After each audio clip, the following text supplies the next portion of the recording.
Students हम देखते हैं अब इंपिरिकल फार्मूला और मॉलिक्यूलर फार्मूला के बारे में कौन कौन से एमसीक्यूज पॉसिबल है। अच्छा, अब सबसे पहला एमसीक्यूज देखें। पहला एमसीक्यूज है विच ऑफ द फॉलोइंग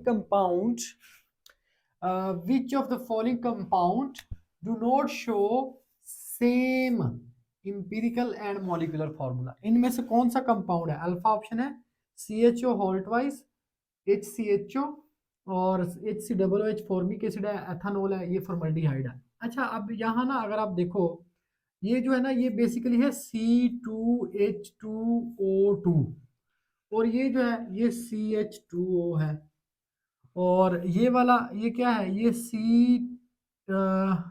एक C है और इसके अंदर दो हाइड्रोजन है CH2O2। अच्छा, ये पहले से सिंप्लीफाइड, इसको देखो ये यहाँ से ना 2 कट के सिंप्लीफाई हो सकता है, यानी इसका जो इंपिरिकल फॉर्मूला बनेगा ना वो CHO बनेगा।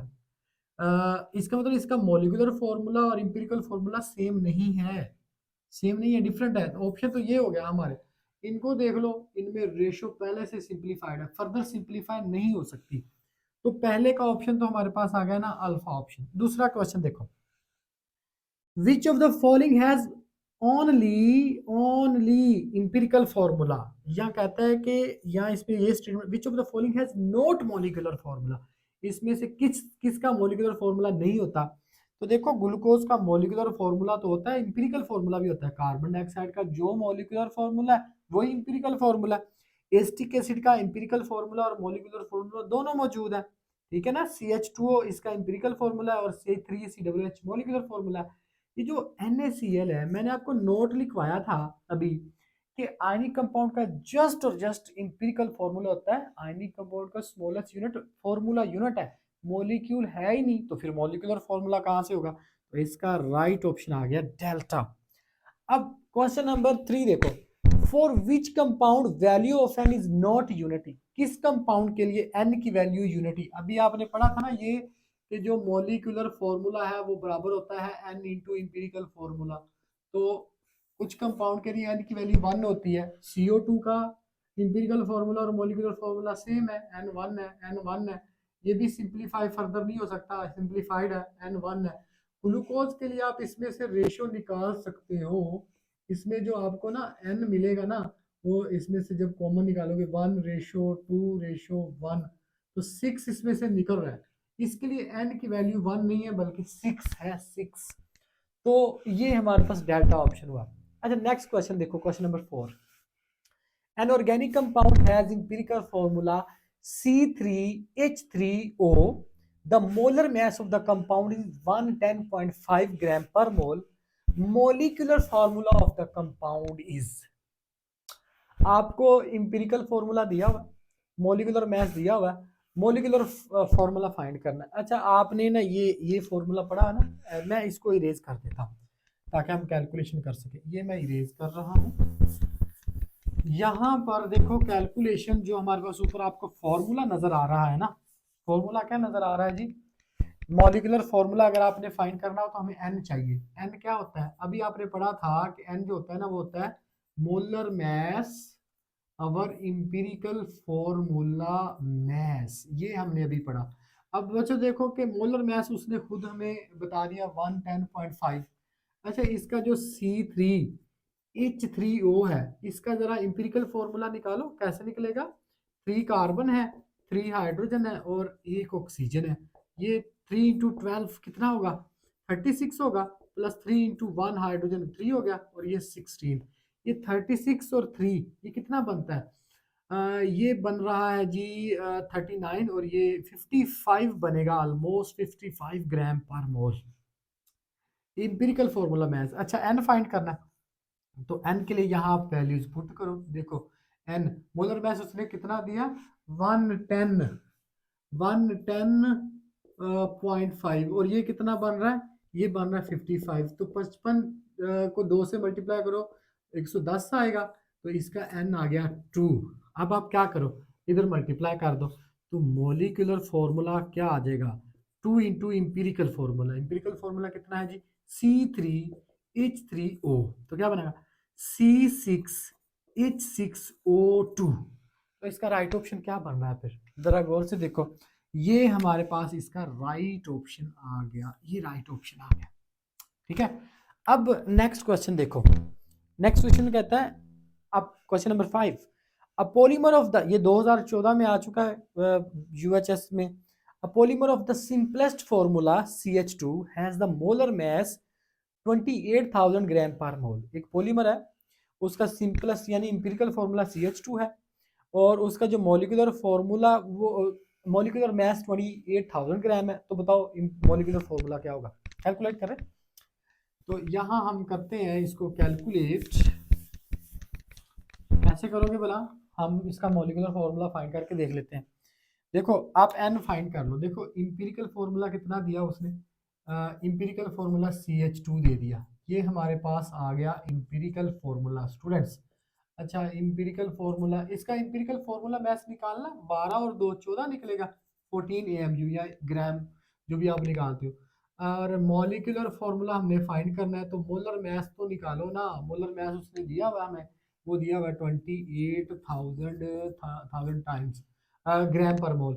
अब निकालना क्या है, एन निकालो, एन क्या है 28,000, यानी मोलर मैथ मॉलिक्यूलर मैथ अवर इंपिरिकल फॉर्मूला मैथ, तो इसका आंसर क्या आएगा, 14 1s are 14 2s are 14 zeros are 14 zeros are 14 zeros are, N आ गया 2000।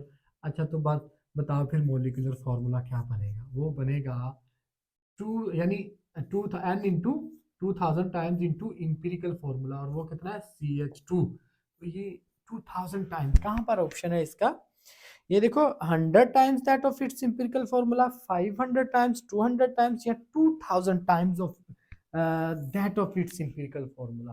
तो इसके इंपिरिकल फॉर्मूला से 2000 गुना ये इसका मॉलिक्यूलर फॉर्मूला जो है ना वो ज्यादा आ जाएगा। तो हम नेक्स्ट देखते हैं जी क्वेश्चन नंबर 6 की तरफ। क्वेश्चन नंबर 6 क्या कहता है इसमें, a compound contains 50% sulphur and 50% oxygen by mass, empirical formula बताओ क्या होगा। तो मुझे कैलकुलेशन करने के लिए कोई जगह चाहिए, मैं इधर इसको रेज कर देता हूँ नेट से, कि ये सारा इसको रिमूव करते हैं, और हम इसको देखो इंपिरिकल फॉर्मूला फाइंड करने के कितने स्टेप है बना, इंपिरिकल फॉर्मूला फाइंड करने के स्टेप हैं 4, कौन कौन से, ये अभी आपको बताए थे। ये क्वेश्चन देखो, यहाँ पर उसने आपको सल्फर दिया हुआ है और ऑक्सीजन दिया हुआ है, सल्फर 50% है और ऑक्सीजन भी 50% बाय मास है। क्या करना था, फाइंड परसेंटेज कंपोजिशन, वो तो गिवन है, फिर फाइंड एटॉमिक रेशियो। अच्छा ये एटॉमिक रेशियो आप सारा वो जो इसको एटॉमिक ग्राम एटम फाइंड करो, वो कैसे, इसका 32 मोलर मास है, इसका 16 है, रिलेटिव एटॉमिक मास से डिवाइड करो। अच्छा मैं आपको एक यहाँ बताऊंगा एक ट्रिक, जिन कंपाउंड्स का सिर्फ 2 जिसके अंदर एलिमेंट होंगे ना, उसके लिए आप इसको क्रॉस मल्टीप्लाई कर दो, ये तो वैसे ही कट रहा है ना, ये वैसे ही कट रहा है, तो 1/32 है और ये 1/16 है, या इसको भी काट दो आप, 16 1s are 16 2s are, तो ये 1/2 हो जाएगा, ठीक है, और ये 1 हो जाएगा, क्रॉस मल्टीप्लाई करो इसको। तो क्रॉस मल्टीप्लाई कैसे करना है, ये 1 × 1 इधर हो जाएगा, और ये हो जाएगा जी 2 × 1, तो ये हमारे पास क्या है इसका बनेगा, ये एक सल्फर और एक ऑक्सीजन, ये सिर्फ उनके लिए है जिसमें जस्ट 2 एलिमेंट है, trick to find empirical formula, जिसमें 2 एलिमेंट, एक से ज्यादा होंगे फिर तो नहीं ऐसे होगा ना। राइट ऑप्शन क्या हुआ, अल्फा SO2। अच्छा क्वेश्चन नंबर 7 देखो, क्वेश्चन नंबर 7 के लिए ना कैलकुलेशन करनी पड़ेगी फिर। क्या है question number 7, an organic compound contain 40% carbon, 6.6% hydrogen and rest of oxygen, rest is oxygen, its vapor density is 30, what is its molecular formula। तो आप ना सबसे पहले तो ये देखो कि यहाँ पर आपने क्या करना है, find percentage composition of each element, वो तो हमें कार्बन हाइड्रोजन की गिवन है, ऑक्सीजन की हम फाइंड कर लेते हैं। कार्बन की कितनी है 40%, और हाइड्रोजन की कितनी है, हाइड्रोजन की हमारे पास है 6.66%, और ऑक्सीजन की देखो, तीनों 3 चीजें हैं, 3 एलिमेंट है, तो परसेंटेज टोटल 100 होती है। तो मेथड ऑफ डिफरेंस से आपने कंबशन एनालिसिस में पढ़ा था, 100 में से ये दोनों माइनस करो तो क्या बनेगा 46.66, ये ऑलमोस्ट आई थिंक बनेगा 53.44% जितनी भी बन जाए। अब पहला तो था ना find percentage composition of each element, पहला स्टेप हो गया। दूसरा स्टेप क्या था, फाइंड ग्राम एटम्स। तो उसके लिए क्या करना था, एटॉमिक मास से डिवाइड करो। कार्बन का 12 है, हाइड्रोजन का 1.008 है, 1 ले लो ऑलमोस्ट, और ये 16 है। अब इसको डिवाइड करो, 12 3s आर 36, और बच गए। फिर उसको फिर डिवाइड करोगे 0.33, ये आंसर आएगा इसका। इसको करो तो इसका आंसर तो 6.66 ही आएगा ना, वो वही। इसको करोगे 16 3s आर 48, फिर वो फर्दर डिवाइड करते जाओगे तो ये आएगा। इनमें से दूसरा स्टेप क्या है, दूसरा स्टेप स्मॉलेस्ट से डिवाइड करो। स्मॉलेस्ट कौन सा है इनमें से, स्मॉलेस्ट देखो तीनों में से स्मॉलेस्ट ग्राम एटम, वो ये दोनों सेम है, इनमें से किसी एक से डिवाइड करो। चलो मैं इससे कर देता हूँ 3.33, और इसको भी करो 3.33, और इसको भी करो 3.33। ये तो 1 1 आ गया ना, और ये देखो 3 2 6 होता है, तो ये हो गया 2, ये हो गया 1, और ये हो गया 1। अच्छा, ये हमारे पास हो गया इंपेरिकल फॉर्मूला CH2O, ये हो गया जी इंपेरिकल फॉर्मूला। अब इंपेरिकल फॉर्मूला के बाद ना हम क्या करना है, मोलिकुलर फॉर्मूला फाइंड करना है। वो क्या होता है, मोलिकुलर फॉर्मूला होता है जी N इंटू इंपेरिकल फॉर्मूला। तो हमारे पास N तो है नहीं, N कैसे आता है, N आता है जी मॉलिक्यूलर मास अवर इंपेरिकल फॉर्मूला मास। तो मॉलिक्यूलर मास क्या दिया हुआ है, इंपेरिकल फॉर्मूला मास तो चलो इधर से निकल आएगा ना। कार्बन का 12 और हाइड्रोजन का 2 1 आर 2 प्लस ये 14 हो गया, और 16 ये तो चलो 30 ग्राम हो जाएगा, ये 30 AM जो भी लेते हो आप। तो मॉलिक्यूलर मास कैसे निकालें, मैंने आपको बताया था ना इधर कि वेपर डेंसिटी तो उसने हमें दी हुई है ना। मॉलिक्यूलर मास निकालना हो तो आप 2 इंटू वेपर डेंसिटी कर सकते हो, वेपर डेंसिटी। तो 2 और वेपर डेंसिटी उसने 30 दी है, कितना हो गया 60। तो डिवाइड करो, ये 60 डिवाइडेड बाय 30, ये वाला आंसर क्या आएगा, n आ गया 2। अब इसको इधर मल्टीप्लाई कर दो 2 के साथ, तो ये बन जाएगा C2, इधर इधर 2, C2H4O2, ये हमारे पास इसका आंसर आया। किधर है ये इसका आंसर, C2H4O2, ये है जी beta is the right option, beta is the right option. ये हमारे पास क्वेश्चन नंबर 7 हो गया।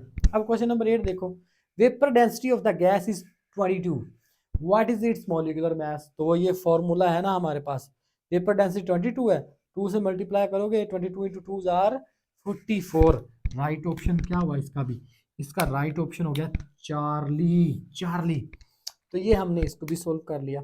अच्छा नेक्स्ट क्वेश्चन देखो, question number 9, empirical formula of a compound is CH2 and molar mass 42 gram per mole, the compound is। तो student मैं इसको raise कर रहा हूँ राफमल के लिए, ठीक है, आप लोग भी साथ साथ प्रैक्टिस कर रहे हो ना। और अगर कोई भी क्वेश्चन हो आप इनबॉक्स कर सकते हो, आपको व्हाट्सएप नंबर भी मिल जाएगा, आप व्हाट्सएप पे भी अपना इनबॉक्स पे पूछ सकते हो, ठीक है। और व्हाट्सएप नंबर मैं दे दूंगा डिस्क्रिप्शन वगैरह में, या अपने चैनल पे जहाँ पर भी पॉसिबल हुआ तो आप लोग इनबॉक्स कर सकते हो। अच्छा अब ये क्वेश्चन है, empirical formula of compound is CH2 and the molar mass is 42 gram, the compound is. देखो इंपेरिकल फॉर्मूला आपको दिया हुआ है उसने CH2, यहाँ पर मैं करता हूँ इसको। इंपेरिकल फॉर्मूला हमारे पास है CH2, और इसका जो मोलर मास है ना वो हमारे पास है 42 ग्राम पर मोल। उसने बताया जी कंपाउंड बताओ कौन सा, कंपाउंड तो पता चल जाएगा अगर हमें मॉलिक्यूलर फॉर्मूला पता चल जाए, और वो क्या होता है N into empirical formula. N तो हमारे पास है नहीं, मोलर मास है, और इंपेरिकल फॉर्मूला मास निकाल लो यहाँ से, 12 और 2 14, ये 14 इसका आ गया इंपेरिकल फॉर्मूला मास, और ये मॉलिक्यूलर मास। तो N निकालो, मॉलिक्यूलर मास अवर, मॉलिक्यूलर मास अवर इंपेरिकल फॉर्मूला मास, ठीक है, वो कितना है जी 14। 14 3 आर कितना होता है, 14 2 आर 22, 14 3 आर 42, है ना, आ गया। आज मॉलिक्यूलर फॉर्मूला कैलकुलेट करते हैं, क्या बनेगा, n into empirical formula, n कितना है 3, इंपेरिकल फॉर्मूला कितना है जी CH2, आंसर क्या आ गया C3H6। ये क्या है, ये या तो कोई साइक्लो अल्केन है या कोई अल्कीन है। यहाँ पर देखो अल्कीन कौन कौन सी है, ये अल्केन आ गया, ये भी अल्केन आ गया, ये अल्कीन है लेकिन इसमें 4 कार्बन है, इधर तो 3 कार्बन है। वो राइट ऑप्शन फिर क्या बना, beta is the right option. तो ये हमारे पास इस तरह से क्वेश्चन। अभी हम नेक्स्ट क्वेश्चन देखते हैं, क्वेश्चन नंबर 10। तो स्टूडेंट्स क्वेश्चन नंबर 10 देखें। CH2 is the empirical formula of, CH2 किस किस का empirical formula?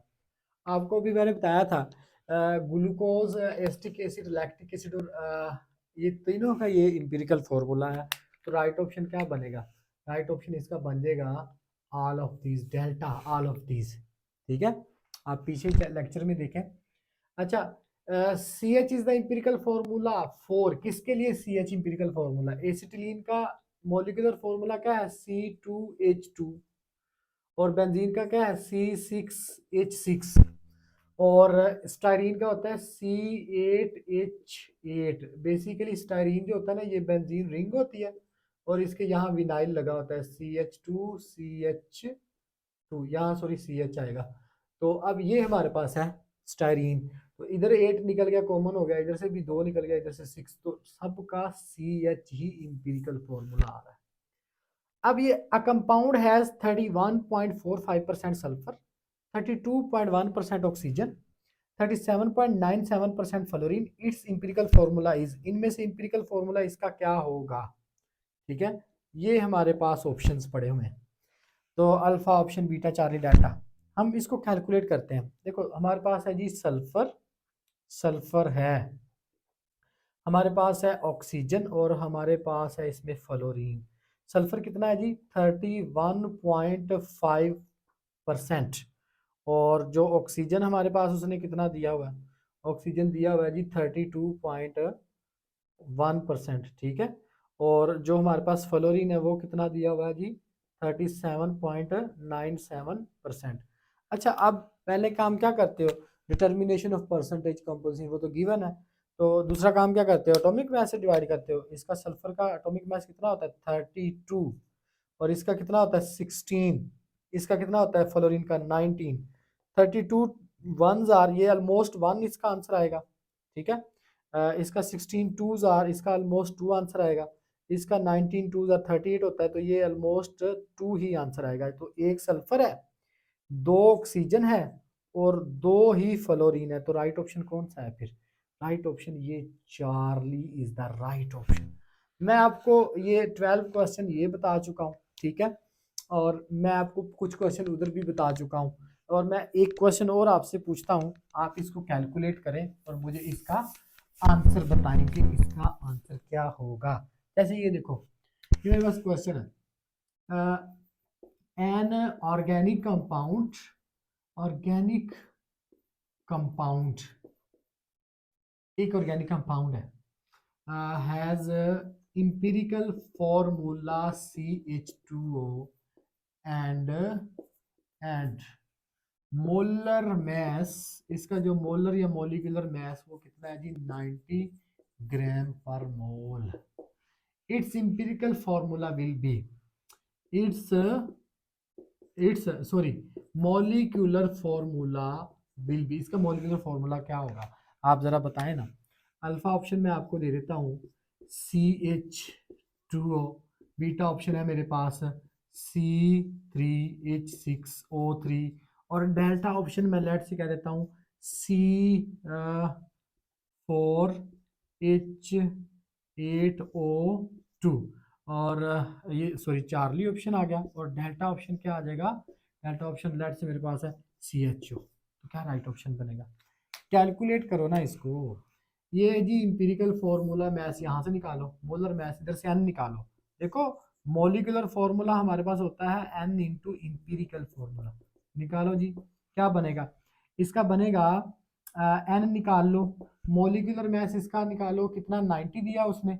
Empirical formula math 12 और 2 14 16, ये आ गया जी 30, आंसर आ गया 3। तो 3 को आप इंपीरिकल C3H6O3 की तरह, ये रहा इसका राइट ऑप्शन। इस तरह आप एक क्वेश्चन मैंने आपको भी करवाया था, हाइड्रोकार्बन हैज 80% कार्बन एंड 20%